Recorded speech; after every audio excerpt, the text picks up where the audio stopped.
All right, a new study says New Yorkers have the longest work week. And it's because of our lengthy commutes. Fox 5's Teresa Priolo live at Penn Station, where some people, get off the train only to get on the subway and continue their commutes. Goes on and on. It's Aeonian. It is Aeonian, that's true.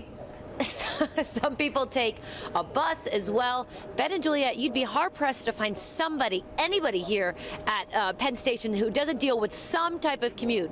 A lot of them have a lot to say about it. This new revelation comes in the wake of Scott Stringer, Comptroller Scott Stringer's study on the hours that New Yorkers work and the hours that we spend commuting. And what we found was that the frustrations that we all have about the time that we're spending on a ferry or on a bus or on a subway car or in your own vehicle are in fact real. Here are just some of the numbers that he laid out in his analysis. New York City full-time workers spend on average 49.1 hours per week either working or commuting. How that breaks down is 42, almost 43 hours are spent working and just over 6 hours a week spent commuting.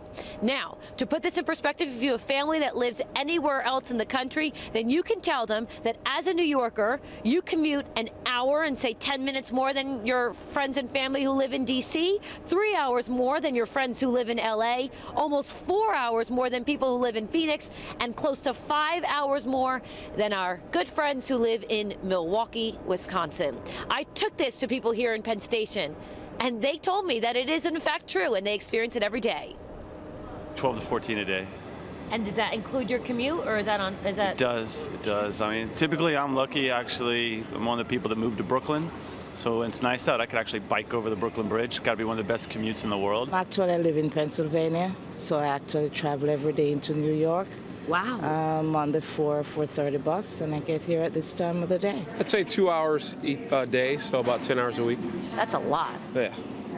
You must really love your job, or you must really love where you live. Both. Now, you might be asking yourself, why are you telling me something I already knew? I knew that my commute was bad, and I knew that I worked a lot. Well, Scott Stringer wants this information out there because he says he's hoping that this will force politicians here and lawmakers here in the city, Ben and Juliet, to invest more in the transit system, and he's hoping that employers will use this as a bit of a wake-up call to let some people, if they can, work from home. That's the latest from Penn Station this morning. Back to both of you in the studio. Yeah, I could deal with a long commute if I could do a 4-day work week, I think. Yeah. We'll see. All right, Teresa Priolo at Penn Station in Midtown, thank you very much.